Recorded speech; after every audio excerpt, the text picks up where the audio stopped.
Okay, let's unpack this. Imagine a nation, right, over 1 billion people, and it's governed by this system that's designed to be, well, both powerful and meticulously balanced. How does that complex machinery actually work? Who holds the reins, the day-to-day power? And who ensures everything stays on track, maintaining continuity and, crucially, accountability? Yeah. Today, we're diving deep into the intricate design of India's union executive, really trying to uncover the constitutional blueprint that lets one of the world's largest democracies, well, function. And what's truly fascinating here is how the Indian Constitution specifically, if you look at Article 62 right through to 78, Yeah. it lays out this incredibly detailed blueprint. It's almost like a masterclass in balancing authority, Right. creating what you might call a golden triangle of power and responsibility. Right. You've got the president, the council of ministers, and the prime minister. Oh. And this deep dive, that's our mission, really, to explore that constitutional architecture, to understand not just the delicate balance between the head of state and the head of government, but also those crucial checks and balances that ensure stability and accountability. So whether you're maybe prepping for a meeting, or you're just insanely curious about this stuff, or you simply want a shortcut to being well-informed about the inner workings of India's government, you're going to get some serious aha moments today, I think. Hope so. We're going to see how a president's term is, meticulously protected, how a vice president balances these dual, really vital roles, and how the prime minister and the council of ministers, well, how they truly run the show, all while being held democratically accountable. It's complex, definitely, but there's an elegance to it, a dance of constitutional provisions. And by the end of this, hopefully you'll have a much clearer picture of who does what, and importantly, why it matters so profoundly for India's future. Yeah, let's get into it. So let's kick things off right at the very top. The president. When you think of the head of a nation, you often think of stability, right? Of an unbroken line of leadership. Absolutely. And in India, that continuity is absolutely paramount. It's baked right into the Constitution. The framers really did think ahead, didn't they? They absolutely did. A key insight, I think, from Article 62 is just how far India's constitution goes to guarantee a seamless transfer of power. It almost eliminates any chance of a leadership vacuum at the very top. It's a fundamental procedural safeguard, really, mandating clear and timely elections for the presidency. The primary object, the main goal, is the uninterrupted continuity of that presidential office. So it's not just about electing a president, it's about ensuring there's always a president in place. How does the Constitution actually ensure that unbroken chain? Well, it does it by distinguishing between two types of vacancies, and each has its own pretty strict timeline. First, you've got what you might call normal vacancies. That's just when a president's 5-year term expires, naturally. In this scenario, the Constitution is crystal clear. The election must be completed before the current term ends. Before. Not just around the same time. Before. It's a non-negotiable directive, really, to the Election Commission. Schedule the polls well in advance, make sure a successor is ready to step in immediately the very moment the previous term concludes. There's simply no room for delay. That makes perfect sense. You wouldn't want a gap, even for a day, at the top of such a vast nation. But what if, the unexpected happens? The office becomes vacant earlier. Ah, yes. That's where the second type comes in, casual vacancies. So if the office falls vacant earlier, maybe due to death, resignation, or removal, an election must be held as soon as possible after the vacancy occurred. As soon as possible. How quickly is that, typically? Traditionally, it's interpreted to mean within 6 months, so it ensures a swift resolution. And here's another really crucial point. The person elected to fill any vacancy, whether it's normal or casual, serves a full, fresh 5-year term. Oh, interesting. So they don't just finish the old term. No, not at all. They aren't just serving out the remainder of their predecessor's time. It's a completely new mandate, a fresh 5 years.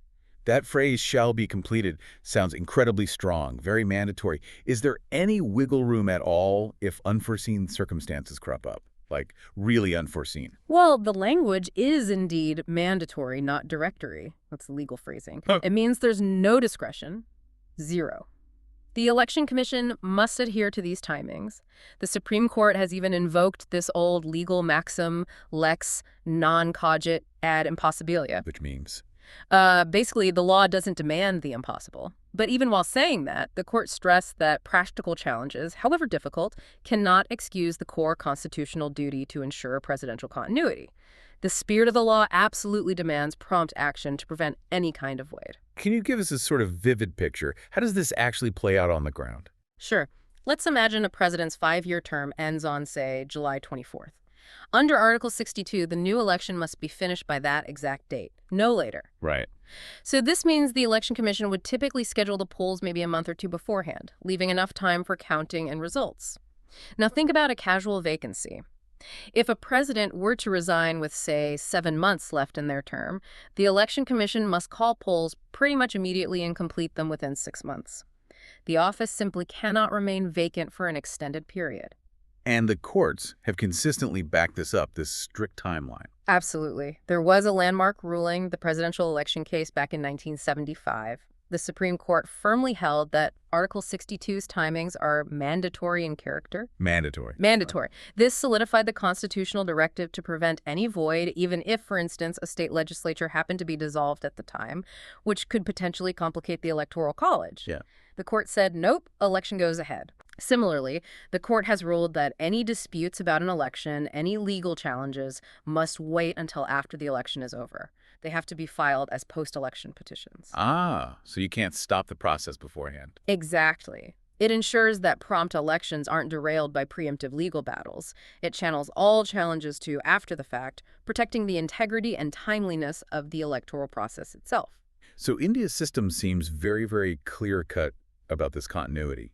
Is that different from how other major democracies handle presidential transitions? It is a distinguishing feature, yeah. If you compare it to the U.S. Constitution, for example, its 12th and 20th Amendments set fixed presidential election dates and specify that if no president is chosen by inauguration day, the vice president acts. India's Article 62, Clause 1, goes a step further by explicitly requiring the election to be completed before the term expires. It leaves even less room for interim arrangements during a normal transition. Of course, in systems like the UK with a hereditary monarchy, or places like Canada with a governor general, there's no elected head of state, so these kinds of articles about election continuity just don't exist. So India's model is really tailored specifically to its own Republican democratic framework. Uniquely tailored, yes. Okay, so that's the president. Term meticulously protected to ensure continuity. But what about the person waiting in the wings, as it were, ready to step in at a moment's notice? The vice president. Exactly. And what's their main job when they're not stepping in?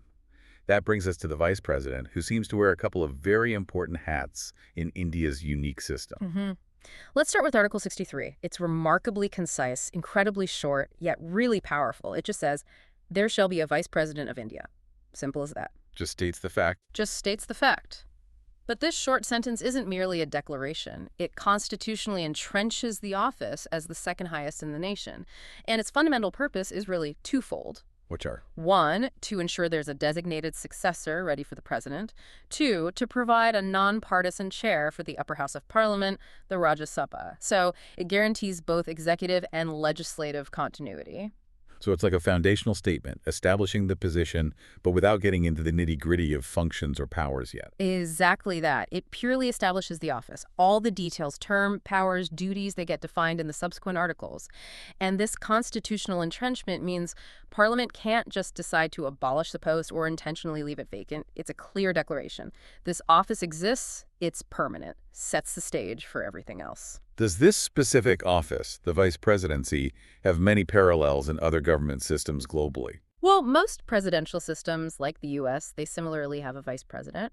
But if you look at parliamentary monarchies, the UK, Canada, Australia, where the head of state is hereditary or a governor general, there's no equivalent vice presidential office. So Article 63 doesn't really have a direct parallel there. Okay, so the office of vice president exists, established by Article 63.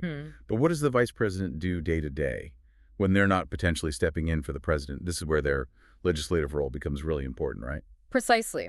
Article 64 defines a major chunk of the vice president's everyday duties. It states very clearly that the vice president is ex-officio chairman of the Council of States or the Rajya Sabha. Ex-officio meaning? Meaning just by virtue of holding the office of vice president, that individual automatically becomes the presiding officer of the upper house of parliament.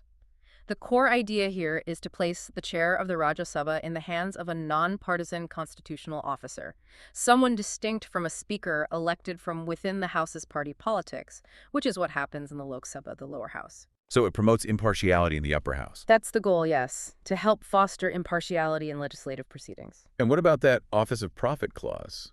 We hear about that quite a bit in Indian politics. Does that apply here? It does, and it's another crucial aspect of Article 64. It explicitly states that the vice president cannot hold any other office of profit. This ban is specifically designed to prevent conflicts of interest. Right. It ensures the vice president's sole responsibilities are those defined by the Constitution, thereby reinforcing their impartiality. And this strict prohibition, it's actually quite unusual compared to many other democracies, where equivalent positions might be held by members of parliament who also hold other government roles. It's a strong constitutional commitment to dedicated, unbiased service. What happens if the vice president does have to step up and act as president? Do they keep chairing the Rajya Sabha sessions? No, they don't. And the Constitution is very clear on this. It has a specific proviso.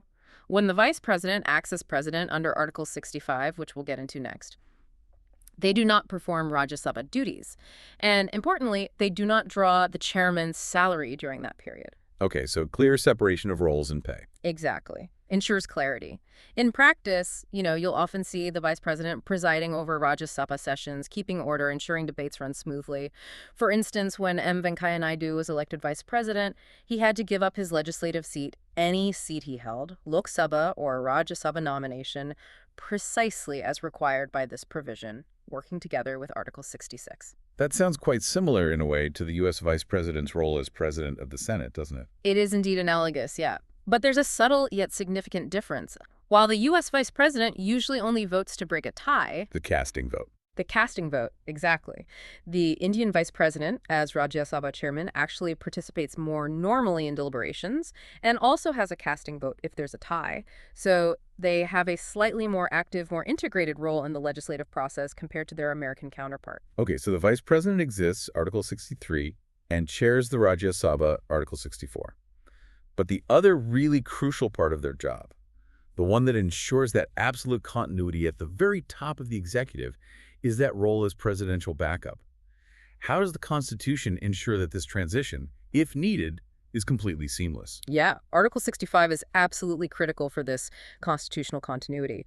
It makes sure the highest office is never truly vacant. It covers two main scenarios to guarantee uninterrupted executive authority.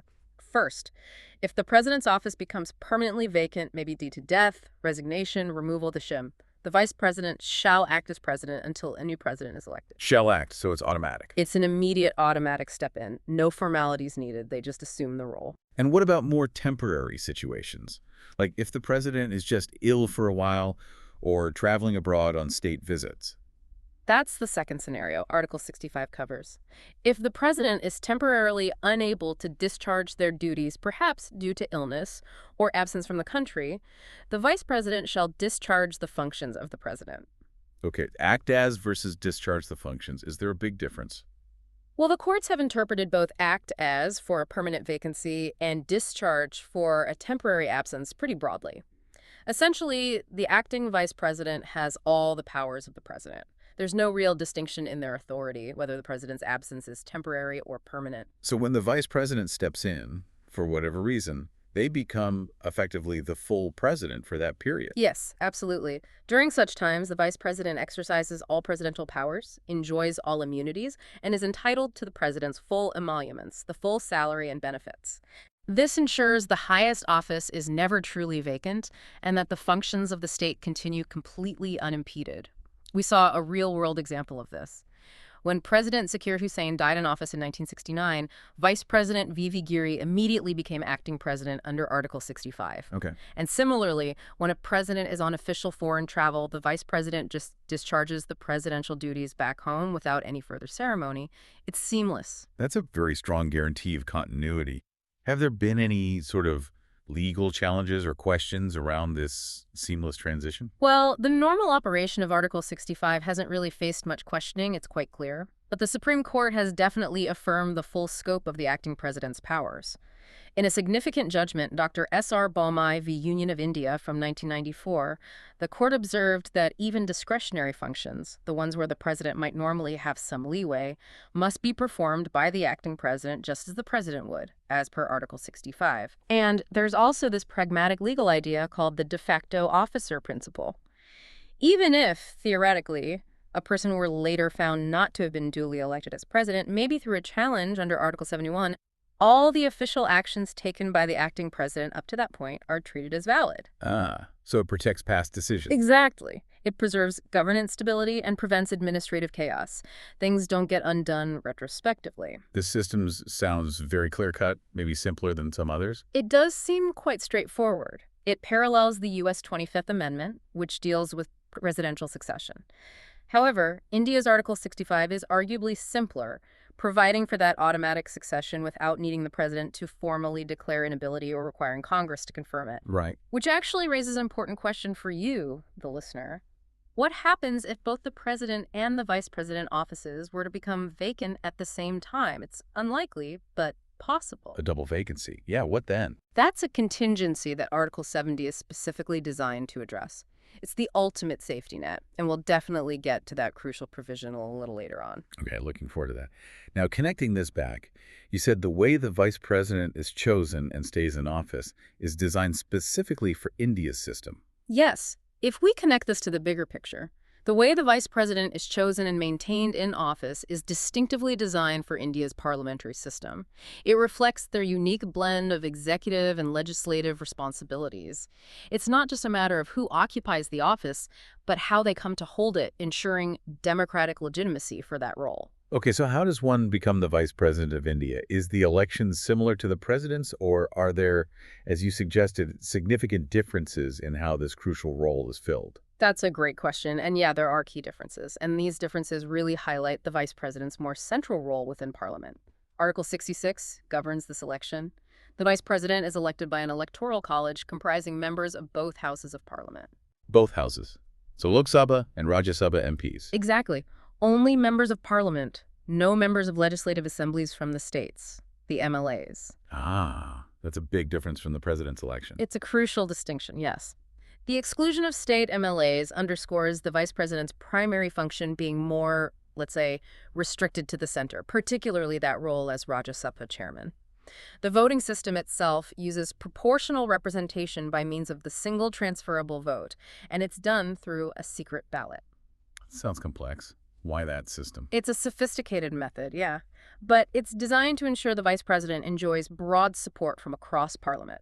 It basically requires the winner to secure an absolute majority, not just a simple plurality. Okay, makes sense. What about the qualifications? Who's eligible for this high office? Right. Qualifications. To be eligible, a person must be an Indian citizen, obviously. They need to be at least 35 years old, and they must be qualified for election as a member of the Rajya Sabha. And again, that office of profit rule applies. They cannot hold any other position that carries financial benefits and could create a conflict of interest, with some specific constitutional exceptions like being a state governor. This really reinforces impartiality. Right. Furthermore, if a sitting MP or MLA is elected vice president, they automatically vacate their legislative seat the moment they assume the VP office. This reinforces that separation of powers idea. So effectively, does this mean the parliamentary strength of the ruling party or coalition often dictates who becomes vice president? Well, that's frequently how it plays out, yes. If a ruling coalition holds a clear majority among all MPs, their candidate for vice president usually wins, reflecting that prevailing parliamentary arithmetic. But consensus is possible. Oh, yes. For instance, back in 2017, M. Venkaiah Naidu was actually elected unopposed as vice president. It shows the process can be straightforward if there's broad agreement among parliamentarians. And remember, any challenges to these VP elections, just like presidential elections, fall under Article 71. Disputes go to the Supreme Court after the election. Got it. And how does that specific electoral process compare globally? Choosing the VP through a parliamentary vote. It's quite distinct from the U.S. system, where the vice president runs on the same ticket as the president and is elected by a different, broader electoral college involving state electors. In India, the vice president is chosen in this separate parliamentary election, which gives them a slightly different kind of mandate, more focused perhaps on their legislative role. And as we mentioned, other parliamentary countries like Australia or Canada typically don't have a constitutional vice presidency at all. Okay, so once elected, how long does the vice president serve, and what are the provisions for removing them from office? This sounds crucial for maintaining stability, but also accountability. Indeed. Article 67 outlines both the vice president's fixed term and the quite rigorous procedures for removal. It provides both stability and a clear path for accountability. They hold office for a fixed term of 5 years, starting from the date they assume office.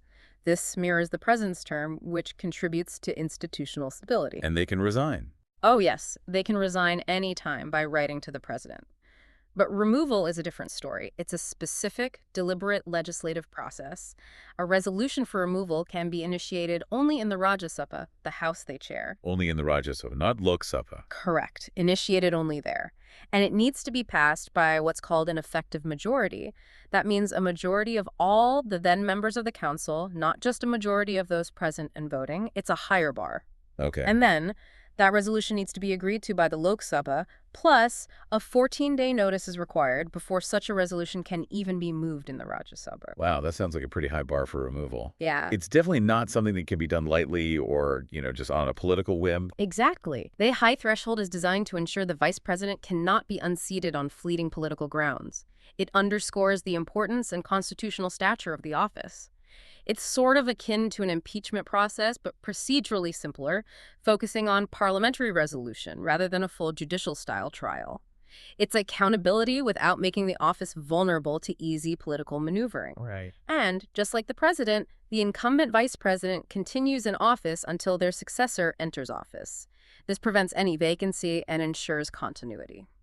Has this removal process actually been used often in India's history? It's extremely rare. From what I recall, only one vice president, Syed Fazal Ali, back in 1969, was ever removed by Parliament's resolution, and that was under an earlier law. It just illustrates how significant the circumstances would have to be to even try and invoke such a process. But re-election is possible. Oh, yes, absolutely. Hamid Ansari, for instance, was re-elected for a second 5-year term, serving from 2007 to 2017. That demonstrates the possibility of continued service. And how does that specific removal process compare to other countries, like the U.S. VP? Well, in the U.S., the vice president's term runs alongside the president's, and their removal is through the full impeachment process. House investigates and charges, Senate tries. India's Article 67 presents this distinct parliamentary resolution mechanism initiated in the upper house, reflecting India's unique constitutional design. Okay. Now, we've talked about the president's unyielding timeline for elections to ensure continuity. Does the vice president's election follow a similarly strict schedule? Got to keep that office filled, too. Yes, Article 68 largely mirrors Article 62 for the president. It emphasizes continuity for the vice presidency, too, though with a subtle kind of practical difference. If the vice president's fixed 5-year term is ending, the election must be completed before that term expires, same as the president. Right. And if a casual vacancy occurs due to death, resignation, or removal, an election must be held as soon as possible after the vacancy arises. And again, the person elected to fill such a casual vacancy gets a full, fresh 5-year term. So it sounds just as strict then, really trying to avoid any gaps. Here's the slight nuance. Unlike the president's casual vacancy rule, Article 68 doesn't explicitly fix a no later than 6 months deadline for the vice president's election. Oh. Why the difference? Well, electoral rules do stipulate that 6-month deadline in practice, so it happens quickly anyway. But the constitutional text itself just says as soon as possible. This slight difference, arguably, can be attributed to the different constitutional functions. The vice president's primary role as chairman of the Rajya Sabha can be temporarily filled by the deputy chairman. Article 91 allows for this without causing a major constitutional crisis. So there's a backup for the VP's main job. Exactly, making the immediate selection slightly less critical than for the president, who is the head of state. Nevertheless, that directive to act as soon as possible is still a very powerful constitutional imperative. You know, when Vice President M. Venkaiah Naidu resigned in 2022, a new election was held very promptly, within months, well within that practical 6-month deadline. That's actually a clever way to ensure the essential functions continue, even during a VP transition, without compromising the overall goal of continuity. It is. It balances practicality with principle. Comparatively, the U.S. 25th Amendment provides a process for filling a vacant vice presidency where the president nominates someone and then Congress confirms them. Right. But it doesn't impose the same rigid scheduling requirement as India's Article 68, which aims for that swift resolution through a direct parliamentary election. Okay. Now, before stepping into such a significant dual-role executive backup and legislative chair, I imagine there's a formal declaration of commitment involved. What does the vice president actually promise to uphold? Absolutely. Article 69 prescribes a solemn oath or affirmation for the vice president. Before entering office, every single vice president must make and subscribe this oath. It's usually done before the president or someone appointed by the president for this purpose. And what's the essence of the oath? It's a deep pledge. They swear or affirm true faith and allegiance to the Constitution of India as by law established, and promise to faithfully discharge the duties of my office to the best of my ability. That sounds like a really powerful moment, much more than just ticking a box. It is, absolutely. This isn't merely a ceremonial act. It's a fundamental constitutional requirement that substantively binds the vice president to uphold the Constitution and perform their duties faithfully. There's no discretion involved. They cannot enter office without taking this oath. Refusal or violation would make them ineligible. So it reinforces loyalty to the Constitution. Yes, constitutional loyalty and responsibility, just like for all high offices. Interestingly, the language is slightly distinct from the president's oath, which is perhaps a reflection of the vice president's more limited executive role and their primary function as a legislative presiding officer. You know, when M. Venkaiah Naidu took office in 2017, he publicly recited this oath, and it's formally recorded in parliamentary records. Is this kind of oath-taking a universal practice in democracies? Pretty much, yes. Almost all constitutions globally require similar oaths for high office. India's closely parallels the U.S. Vice President's oath, for instance, which involves supporting and defending the Constitution and faithfully discharging duties. It really places India within the global consensus on the importance of constitutional oath as a foundational commitment to democratic governance. Okay, so we have the president, the vice president, clear election rules, the succession plan. But what if the truly unexpected happens? Something the framers just couldn't possibly foresee. What if, say, both the president and the vice president are suddenly unavailable? Like, at the same time, that sounds like a potential recipe for a major constitutional crisis. That's precisely where Article 70 comes in. It acts as a crucial catch-all provision or residuary power. It's really a testament to the framers' foresight and maybe their humility, too, recognizing they couldn't possibly anticipate every single crisis scenario. Right. So, this article empowers Parliament to make a law for the discharge of the functions of the president in any contingency not provided for in this chapter. It's specifically designed to address those truly unforeseen constitutional situations, ensuring a constitutional vacuum never arises in the presidency, no matter how unusual or improbable the circumstances. So it's like a built-in legislative safety net. Parliament can step in and figure it out. Exactly. It's both an enabling power and a remedial power. It provides Parliament with the authority to act when the preceding articles, 62 through 69, just don't explicitly cover a situation. It ensures that even the most improbable events won't leave the country without a functioning head of state. Can you give us a concrete example? When would this article actually be used? Well, the classic example, as you mentioned, is that simultaneous vacancy of both the president and vice president offices. It's truly rare, but not impossible. Think of a common disaster, perhaps. So, acting under the authority given by Article 70, Parliament enacted the President Discharge of Functions Act back in 1969. This act specifies the line of succession in that specific scenario. If both offices are vacant, or if the vice president is also unable to act, then the Chief Justice of India steps in. And if the Chief Justice is also unavailable, then the senior-most judge of the Supreme Court will discharge the presidential duties. Wow, so there's a clear legislative plan thanks to Article 70. Exactly. That law ensured, for instance, that Justice M. Hidayatullah could act as president for a brief period in 1969 when both the president, Zakir Hussain, had passed away and the vice president, V.V. Giri, had resigned to contest the presidential election, were unavailable. So it fills in those rarest but potentially most critical gaps. How does this compare internationally? Do other constitutions have something similar? Well, the U.S. dealt with succession issues by amending its constitution, adding the 25th Amendment. The U.K. uses specific regency acts for monarchical contingencies.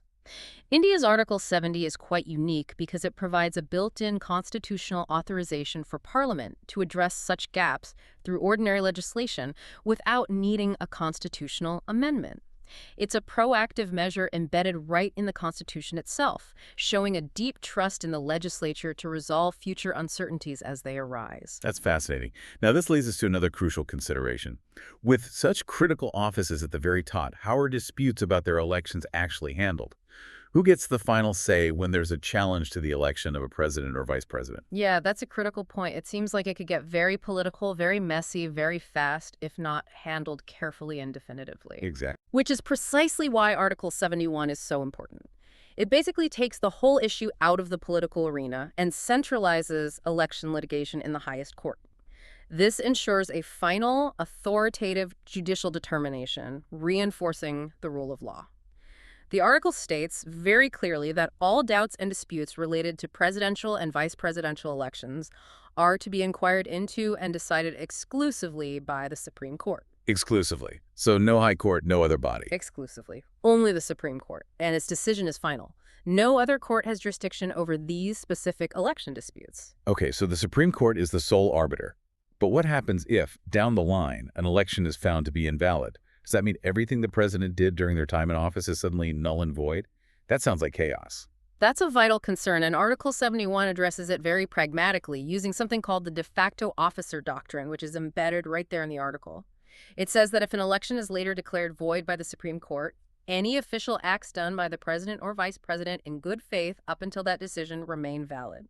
Ah, okay.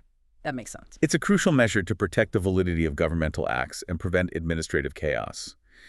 It ensures the country isn't thrown into disarray by a retrospective invalidation. Governance continues smoothly despite any later legal findings about the election itself. That's a huge relief for continuity and stability. Now, what about challenges related to the Electoral College itself? Can an election be stopped or invalidated if, for example, some state assembly seats are empty when the vote happens? Article 71 explicitly covers that too. It states that an election cannot be invalidated merely because there was a vacancy in the Electoral College, for instance, if some legislative seats were unfilled at the time of the election. Right. This prevents the stalling of an election due to technicalities or incomplete electoral rolls. It ensures the process moves forward and that a president or vice president can always be elected as mandated by the Constitution. Can you give us an example of how this plays out in practice, a real-world scenario? Certainly. If a presidential candidate believes there were corrupt practices during an election campaign, they must file an election petition only in the Supreme Court, and critically, only after the votes are counted and the result declared. Not before. Not before. A high court simply cannot hear such a matter. This centralizes and streamlines the whole process. A key case here is Narayan Paskarkar v. Election Commission from 1957. This case firmly established the exclusivity of the Supreme Court's jurisdiction and ruled that challenges could only be made after the election results are declared. This judicial clarity ensures that the electoral process for these highest offices is protected from unnecessary disruption or delay tactics. So the Supreme Court really is the final word, the ultimate guardian for these highest office elections, ensuring both fairness and, crucially, uninterrupted governance. Yes, precisely. And India's Article 71, with its mandatory Supreme Court adjudication scheme, is actually a distinctive innovation. The U.S. Constitution, interestingly, doesn't explicitly specify who resolves presidential election disputes, which has historically left it open to more political, sometimes contentious, resolutions. India's approach ensures a clear, legal, and final forum for such vital matters, strongly reinforcing the rule of law at the apex of the system. Okay, so we've really mapped out how the president and vice president offices are safeguarded, how their elections are made almost ironclad to ensure continuity. Now, let's zoom in on the actual exercise of power and that intricate dance of accountability that truly defines India's governance.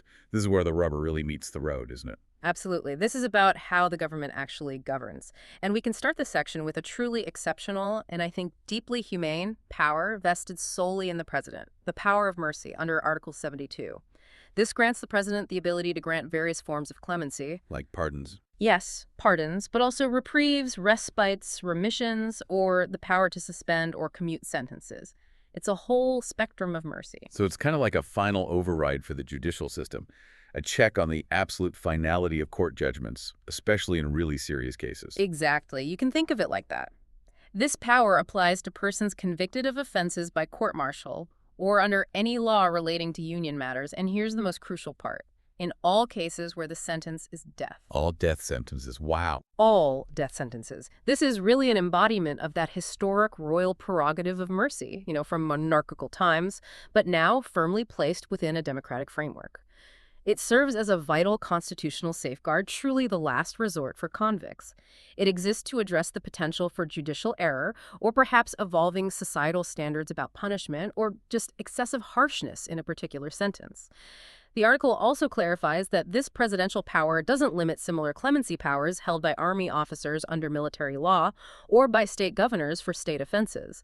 But the president's power in death sentence cases is paramount and overarching. So just to be clear, the president can commute a death sentence that came from any court in India, regardless of whether it was a state law or a central law that was broken. Yes, that's exactly what makes the death sentence clause so profoundly significant. It covers all death penalties imposed anywhere in India, whether they arise from central laws or state laws. This allows the president to potentially commute any capital sentence in the country, demonstrating the ultimate overarching nature of this specific power. However, and this is critical to remember, linking back to our golden triangle idea, the president exercises this power, like most others, on the aid and advice of the Council of Ministers. That's under Article 74, which we'll definitely discuss soon. The decision isn't made in isolation. Okay, that's a fascinating nuance. The cabinet advises on mercy petitions, too. And I've heard that even this seemingly absolute power of mercy isn't completely beyond judicial review in India, unlike how it works in some other places. That's a crucial distinction, yes, and a really unique aspect of India's system. While it's termed a power, the courts have consistently held that its exercise is not completely immune from judicial review, but only on certain limited grounds. Limited grounds, like what? Well, the judiciary doesn't typically scrutinize the merits of the decision itself, whether they think a person deserves mercy or not. That's left to the executive. But what the courts can review is the process. This review focuses on issues like, was the decision arbitrary? Was it irrational? Was there malefides or bad faith involved? Or, and this has become very significant, was there undue delay in disposing of the mercy plea? Undue delay. Can you give us a striking example of how that judicial oversight works in practice? Certainly. Imagine a prisoner on death row whose mercy petition has been pending with the government for many, many years, maybe even decades, with no decision. If that delay is grossly excessive and completely unexplained, that inmate can approach the Supreme Court. And the court, in such instances, may actually commute their death sentence to life imprisonment. Not because they're reevaluating the crime or the original sentence, but because the prolonged, agonizing delay in the decision-making process itself is considered a form of cruel and unusual punishment, potentially violating the fundamental right to life and personal liberty under Article 21 of the Constitution. Wow. Landmark cases like Shatrughan Chauhan v. Union of India in 2014 firmly established that undue and unexplained delay in deciding a death row prisoner's mercy plea is a valid ground for commutation. This judicial intervention ensures the power, while vast, is exercised fairly, humanely, and within a reasonable time frame. That's a really powerful check on executive authority then, and a big contrast to other systems, isn't it? It truly is. You contrast this with the U.S. president's pardon power under their Constitution. That power is generally broader, covering any federal crime, and it's seen as virtually unlimited. U.S. courts have famously held it to be pretty much absolute and not subject to judicial control or review. India's judiciary, by contrast, has asserted this right to regulate the exercise of the power, particularly focusing on procedure and delay. It makes India's system a unique blend of executive prerogative and judicial oversight that really speaks volumes about the country's commitment to due process, even for those facing the most serious sentences. Okay, so the president has this incredible, though not entirely unchecked, power of mercy. But shifting gears slightly, how far does the union government's general executive authority actually extend? Where do its powers begin and end, especially in a huge federal system like India, where the states also have significant powers of their own? Yeah, that's fundamental. Article 73 is absolutely key to understanding India's federal structure because it clearly delineates the union government's executive power, and it does so by tying it directly to the legislative authority of Parliament. It states that the executive power of the union extends to all matters with respect to which Parliament has the power to make laws. So essentially, this covers all the subjects listed in the Union list and the concurrent list of the Constitution, those areas where the central parliament can legislate. Right. It also explicitly extends the Union's executive power to the implementation of international treaties and agreements.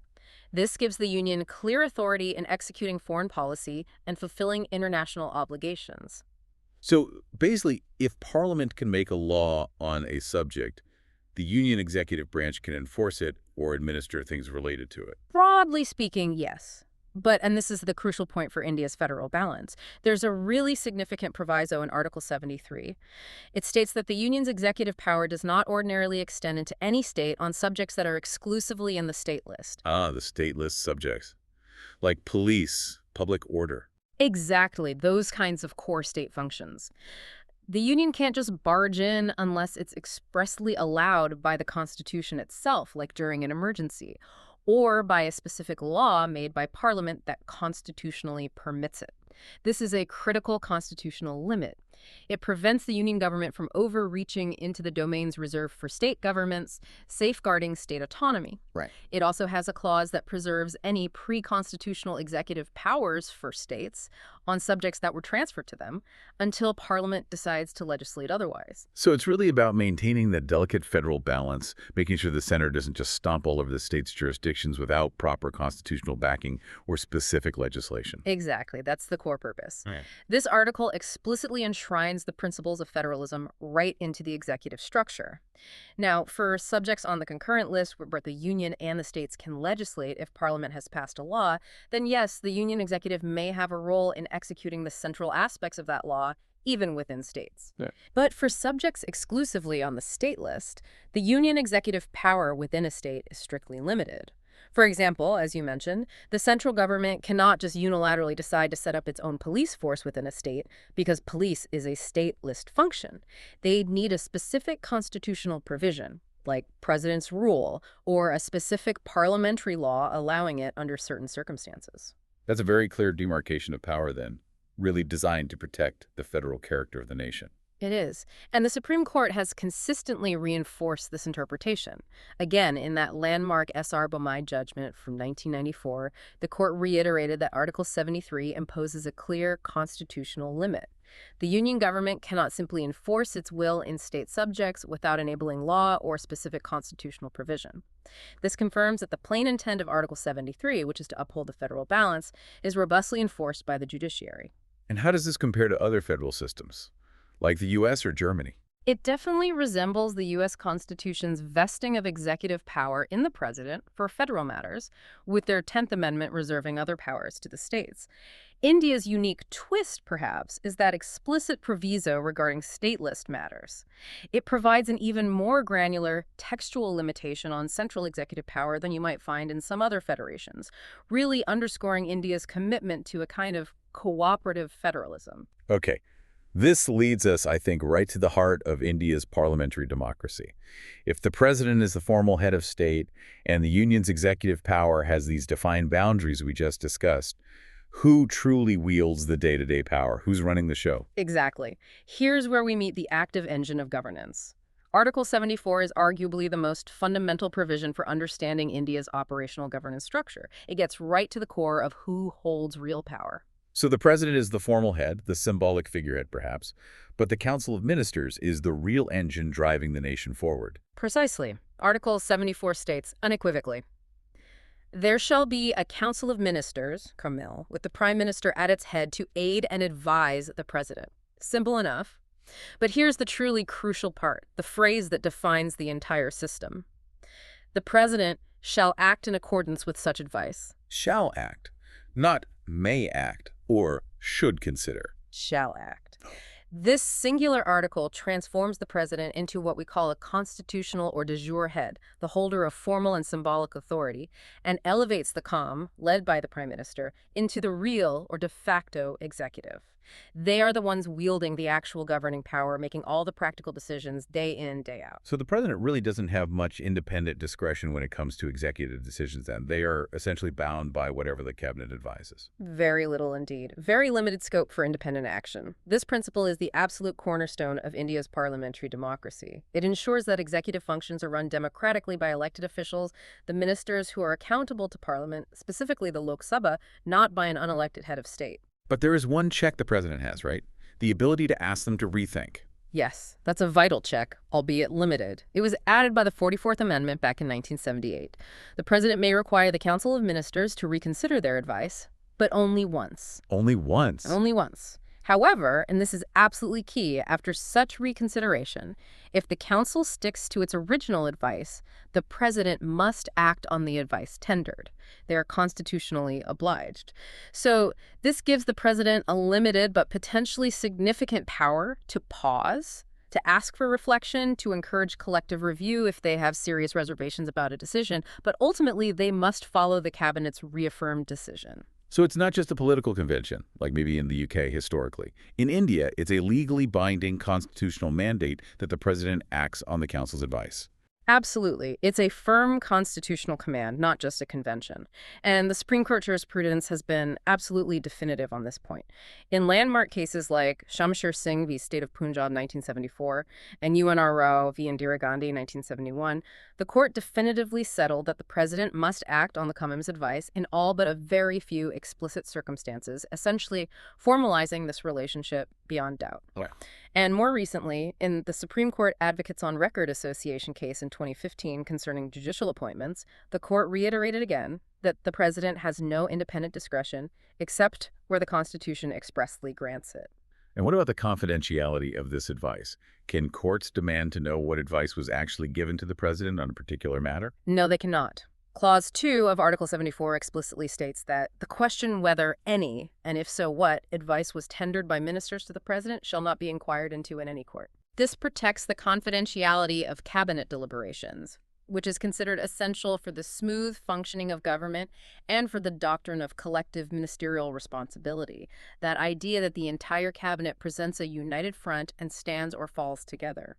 However, while courts cannot inquire into what specific advice was given, they have carved out a narrow jurisdiction. They can examine the material basis for an advice if there are serious allegations of fraud or malifides, or that the advice itself was unconstitutional. This was noted in the S.R. Abomai case. It ensures the president isn't misled and that the advice is based on some rational grounds without revealing the advice itself. So just to take a clear example, if the cabinet advises the president to sign a particular bill into law, he pretty much has to do it. That's right. The only permissible independent action under the proviso is to send it back once for reconsideration by the Council of Ministers. President APJ Abdul Kalam famously did use this power back in 2006 concerning the Office of Prophet Bill. He returned it for reconsideration. But after the cabinet reconsidered and sent it back to him unchanged, he gave his assent as constitutionally required. It demonstrates that one-time reconsideration check in action, it's a real, though limited, power for the president. This sounds very much like the core principle of the Westminster system of governance found in the UK, Canada, Australia. It is, yes, very similar in principle to many Westminster systems where the head of state, whether a monarch or governor-general, acts on ministerial advice. However, India's constitutional text, especially that strong shall act language and the explicit 44th Amendment clarifying the binding nature, plus the single reconsideration, makes the requirement arguably even stronger and more explicit than in the UK, where much still relies on unwritten convention. And of course, it's in stark contrast to a presidential system like the US, where the president is the chief executive and is not constitutionally bound by any council's advice. Okay, so the Council of Ministers, headed by the PM, holds the real executive power, advising the president who is bound by that advice. But who are these ministers? How do they get appointed? And what are the specific rules that govern their conduct and accountability within this powerhouse body? Right. Article 75 lays down these fundamental rules of the game, which are essential for actually operationalizing the principles of parliamentary democracy we've been talking about. Firstly, the appointment process. The Prime Minister, PM, is appointed by the President. But the president doesn't just pick anyone, right? No. By convention and really practical necessity, the president appoints the leader of the party or coalition that commands a majority support in the Lok Sabha, the directly elected lower house. Then, on the prime minister's advice, the other ministers are appointed by the president. This really highlights the PM's central leadership role in forming and shaping the executive branch. And I remember hearing about a cap on how many ministers there can actually be. Could prevent those, jumbo cabinets. Yes, that's a very significant and practical reform introduced later. A key amendment, the 91st Amendment in 2003, added a crucial clause. It stipulates that the total number of ministers, including the prime minister, cannot exceed 15% of the total strength of the Lok Sabha. 15%. That's quite specific. It is.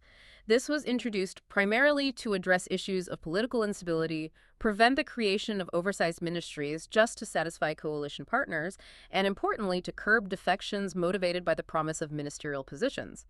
The idea was to ensure a more efficient, stable, and accountable government. Currently, with the Lok Sabha strength, that cap works out to be around 81 ministers. Okay. And that same 91st Amendment also added another important rule. A member who is disqualified under the anti-defection law cannot be appointed as a minister. This reinforces ethical governance standards. What about their tenure? How long do ministers serve? Can they be removed easily? Well, the Constitution says ministers hold office during the pleasure of the president. Pleasure of the president. What does that mean in practice? In practice, it means as long as they have the confidence of the prime minister who advised their appointment, and crucially, as long as the government as a whole enjoys the confidence of the parliament, specifically the Lok Sabha. The core principle here is collective responsibility. Article 75(3) states the Council of Ministers is collectively responsible to the House of the People, Lok Sabha. Collective responsibility, Yeah. meaning The entire cabinet stands or falls together. If the Lok Sabha passes a vote of no confidence in the government, the entire Council of Ministers, including the Prime Minister, has to resign. It demands solidarity and prevents individual ministers from publicly disagreeing with government policy once decided. Also, before taking office, ministers must take specific oaths. An oath of office and an oath of secrecy, the forms for which are detailed in the third schedule of the Constitution. That oath of secrecy is vital for protecting the confidentiality of cabinet deliberations, allowing for frank internal discussions without fear of immediate public disclosure. Now, what if someone who isn't currently a member of parliament, neither Lok Sabha nor Rajya Sabha, is appointed as a minister? Is that allowed? And if so, for how long can they stay without getting elected? Yes, it is allowed, but only temporarily. Article 75 includes a very crucial 6-month rule. A non-MP can be appointed as a minister.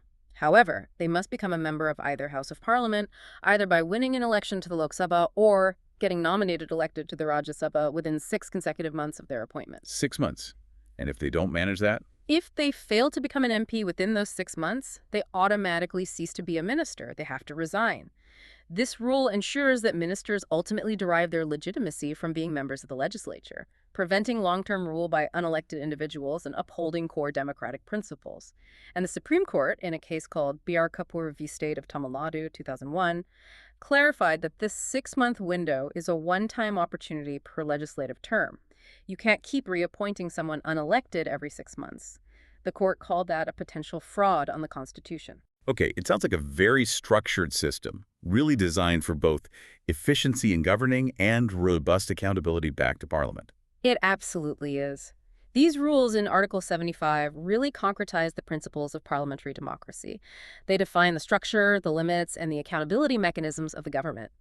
Before that 91st Amendment limiting the size, some governments did have very large cabinets. Right. That amendment was a direct response to curb that trend. Similarly, the 6-month rule is not just theoretical. Ministers who have failed to get elected within the time frame have had to resign in past governments. And that oath of secrecy is taken seriously. Cabinet meetings typically operate under that assumption of confidentiality. How does that 15% cap on cabinet size compare to other countries? Is that common? Well, the general principles of ministerial appointment and collective responsibility are typical of most parliamentary systems like the UK, Canada, Australia. However, India's explicit, constitutionally mandated 15% cap on the size of the Council of Ministers is quite unique among major democracies. Most others rely on informal political limits or practical considerations rather than a strict constitutional percentage. So India's approach is particularly prescriptive in trying to curb potential cabinet bloat. Right. Now, this brings up another vital role. In such a complex legal and constitutional landscape, who is the government's top legal advisor? Who ensures that the executive's actions are always within the bounds of the law, and who represents the government in the highest courts when those actions are challenged? Yeah, that's a huge responsibility requiring immense legal expertise. It sounds like they need to be supremely qualified and someone who can navigate really intricate legal challenges. Absolutely. Article 76 establishes the Office of the Attorney General, AG, for India. They are the paramount legal advisor to the union government. The president appoints a person who is qualified to be appointed a judge of the Supreme Court as the Attorney General. Qualified to be a Supreme Court judge. That's a very high bar. It is. That qualification requirement immediately aligns the AG's stature and legal expertise with the highest judiciary in the land.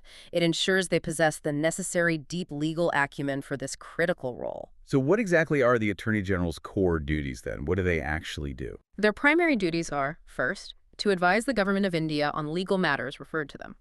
Second, to perform other legal duties that the president might assign them.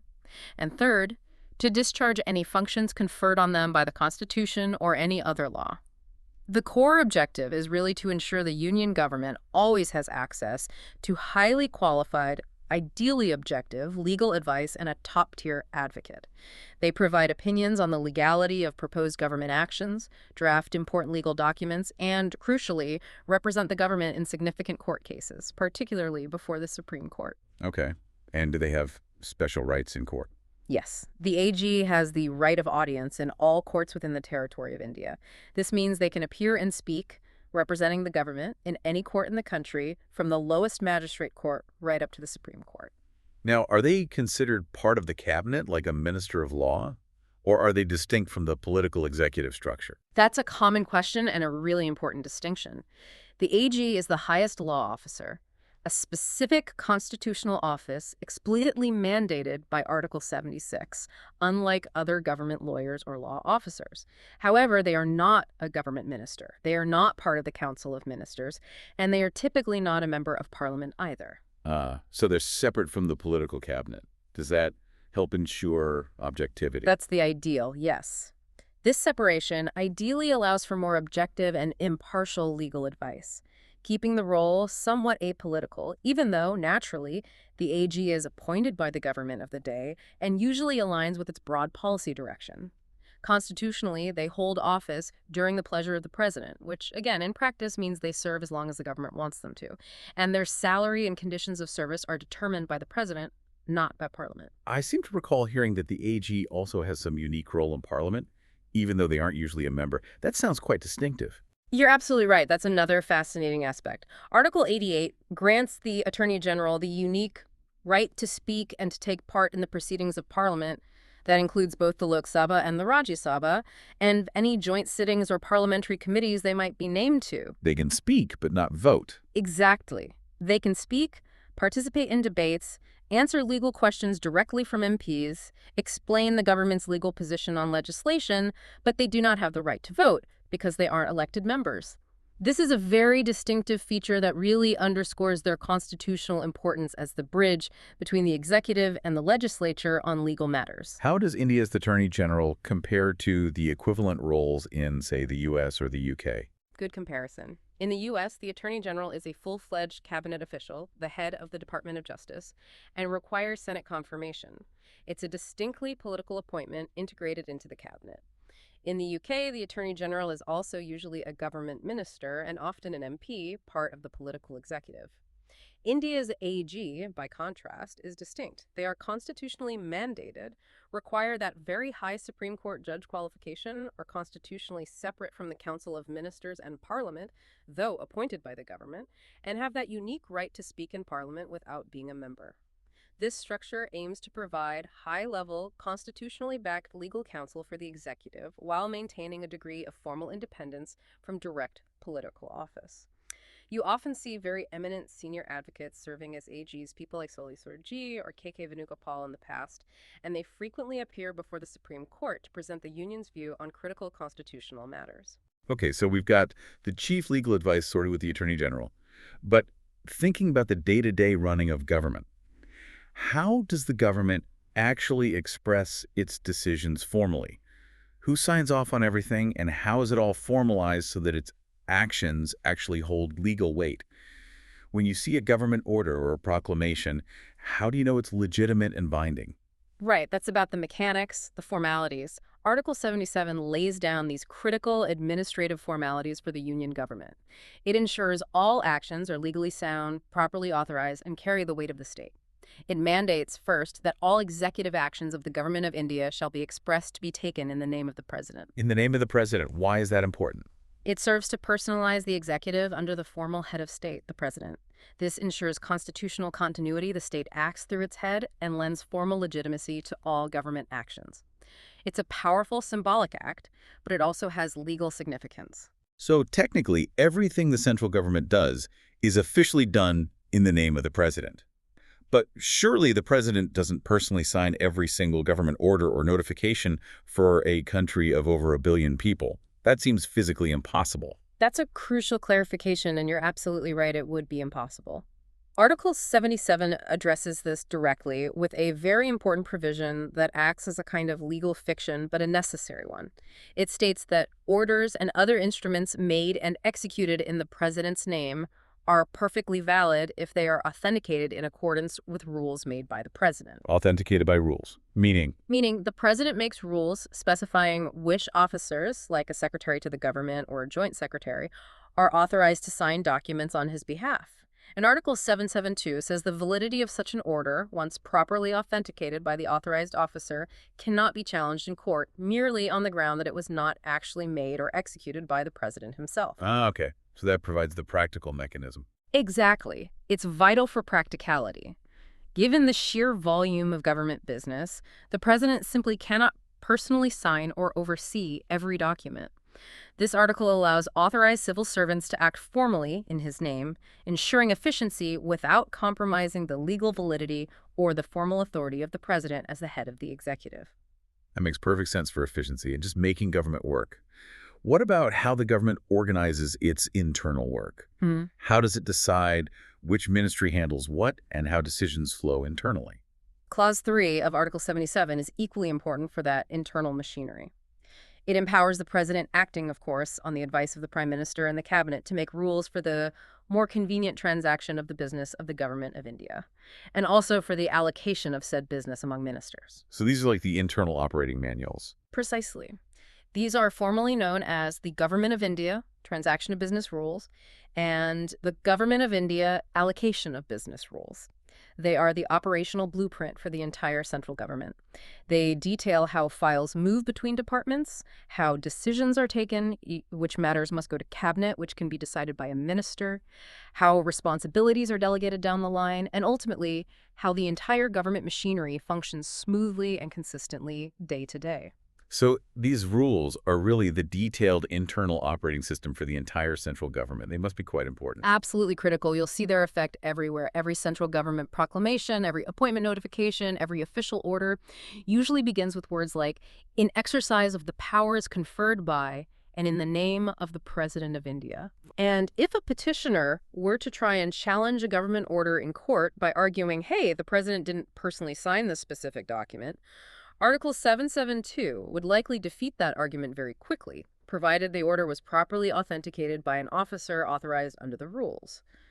The Supreme Court, way back in Rai Sahib Ramjawaya Kapoor v. State of Punjab, 1955, affirmed that things like government prosecutions must be conducted in the name of the president, directly applying Article 77. And courts have also shown that these rules of business made under Article 77(3) have real legal force. For example, in a case called G.S. Talwar v. Delhi Administration, 1976, a minister's portfolio transfer was actually struck down by the court because it didn't follow the procedures laid out in the allocation of business rules. So there's a really formal legal framework that ensures both the outward legitimacy and the internal day-to-day efficiency of government operations. Yes, exactly. And this personalization of the executive under the head of state is quite common in parliamentary systems. You see it in the UK and other Commonwealth realms where orders are made in the name of His Majesty, reflecting the same constitutional principle. While the U.S. president signs major executive orders personally, India's approach under Article 77, with its formal expression and authentication rules, is very distinctive to parliamentary traditions, carefully balancing the symbolic role of the head of state with the practical realities of running a large, complex, modern government. Okay. This brings us to a crucial element, maybe the final piece in that golden triangle you mentioned earlier, and a powerful aspect of accountability within the executive. If the president is the formal head, and the cabinet led by the PM is the real power, how does the formal head stay properly informed about what the real power center is actually deciding and doing? There must be a bridge, right? A constant, vital flow of information. Absolutely. That critical bridge, that constitutional communication channel, is Article 78. Article 78. So it's basically the prime minister's job, a constitutional duty, to keep the president in the loop on everything the government is doing. Precisely that. Article 78 imposes a clear binding duty specifically on the Prime Minister. It outlines three key responsibilities. First, it's the PM's duty to communicate to the President all decisions of the Council of Ministers relating to the administration of the affairs of the Union and proposals for legislation. All decisions. That's broad. It is. This ensures the President has full, ideally unfiltered visibility into what the Cabinet is deliberating on and deciding. It enables the president to perform their own constitutional functions like giving assent to bills or making appointments based on cabinet advice with full knowledge of the underlying policy rationale. So the president is consulted, or at least kept fully informed, even if they are ultimately bound by the cabinet's advice under Article 74. This sounds like a key safeguard against the executive potentially operating in total secrecy from the head of state. Exactly. You can see how Article 74 and Article 78 work together. Article 78 effectively codifies into the Indian Constitution a long-standing British constitutional convention, famously articulated by the 19th century writer Walter Bagehot. He said the monarch, or head of state, have the right to be consulted, the right to encourage, and the right to warn the government. Right? The second duty under Article 78 reinforces this. The PM must furnish any other information relating to the administration or legislative proposals that the president may call for. So the president isn't just a passive recipient. They can proactively seek clarification or further details on any matter, acting as a potentially vigilant presence overseeing the government's functioning. Okay. And what if a single minister makes a big decision on their own, maybe without bringing it to the full cabinet first? Does the president have a way to ensure a broader review in that situation? Yes, that's where the third duty under Article 78 comes in, and it's potentially quite powerful. It says that if the president requires it, the prime minister must submit for the consideration of the entire Council of Ministers any matter on which a decision has been taken by an individual minister, but which has not been considered by the council as a whole. So the president can force a collective discussion. Exactly. This is a crucial check on potential unilateral action by individual ministers. It reinforces that principle of collective responsibility we discussed under Article 75. It ensures that major policy decisions aren't made by a single minister in isolation without the consent and deliberation of the entire cabinet, preventing potentially rogue actions and ensuring greater policy coherence. So these duties under Article 78 are truly binding on the prime minister, constitutionally binding. On paper, yes, absolutely. The duties are unequivocally described as binding. The language says it shall be the duty of the Prime Minister. The Supreme Court, in a case called R.K. Jain v. Union of India, 1993, emphatically stated that the PM shall be duty-bound under Article 78 to communicate to the President all decisions of the Council of Ministers. And in an earlier case, Sardar Singh v. State of Punjab, 1974, the court noted that Article 78 makes the President, in effect, a vigilant presence watching over the cabinet. But can this duty be enforced in court if someone thinks the PM isn't keeping the president properly informed? That's where it gets a bit more complex in practice.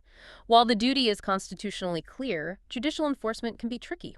Courts have generally held that Article 78 creates a constitutional duty on the PM, but it doesn't necessarily create a corresponding private right that an individual citizen can enforce through the courts by demanding information or compelling communication. Violation is typically seen more as a political issue, potentially affecting the relationship between the PM and the president, or subject to parliamentary oversight or public scrutiny rather than something leading to a direct judicial order against the PM.